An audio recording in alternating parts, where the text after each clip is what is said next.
Welcome to Standard Chartered Money Insights, a podcast series by Standard Chartered Bank that brings you market views and insights on the go.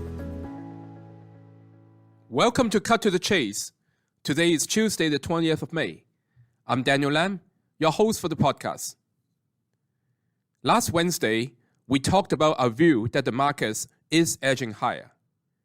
Longer term, tariffs are still higher than what they were before Liberation Day.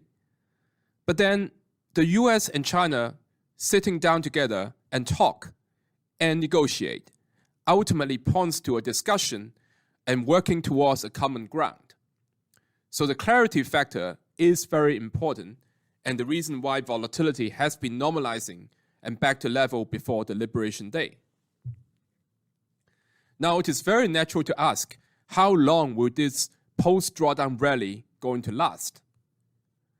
So one of the common features in such rallies over the past 15 years is that the markets would be heavily underweight at the outset, which sets the stage for robust short-term gains. The other key feature of such rallies is that it would usually start off with an initial peak that is near the all-time high. And that's quite logical, because otherwise we will not be so heavily positioned in the first place. We would typically see a double-digit decline and then trough when investors' exposure become heavily underweight. Afterwards, we would be getting a double-digit rally over a 6-month period. So where would this rally take us historically? Well, gelling well with classic technical theory, in fact, that this kind of post-drawdown peak would exceed the initial peak very slightly. Why? Well, a large part of this is very psychological. Usually, as the index approaches the peak, you will see many investors getting in to chase the market. And then when it starts to get sold off, many would be holding onto their stocks and hoping that the markets will be turning.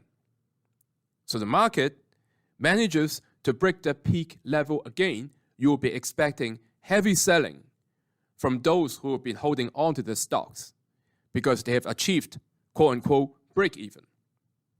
So that means this time around, S&P 500 can just exceed the previous peak at 6,148, that intraday high.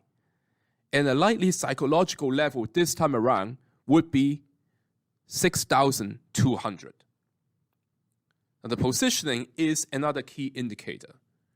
Right now, despite the recent rally, it is still below average positioning. So therefore, we expect the positioning to become at least neutral for profit takers to be coming in. All this means that US equities are still going to be doing quite well for the remainder of May. But we will start to see some resistance and profit takers coming up in June.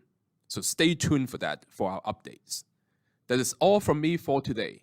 As always, if you enjoy this podcast, please don't forget to rate and like it. Thanks for listening, and we wish you a happy day ahead. Thank you for listening to Standard Chartered Money Insights, a podcast series by Standard Chartered Bank. For more details, visit Market Views on the Go on our website or click the link in the description.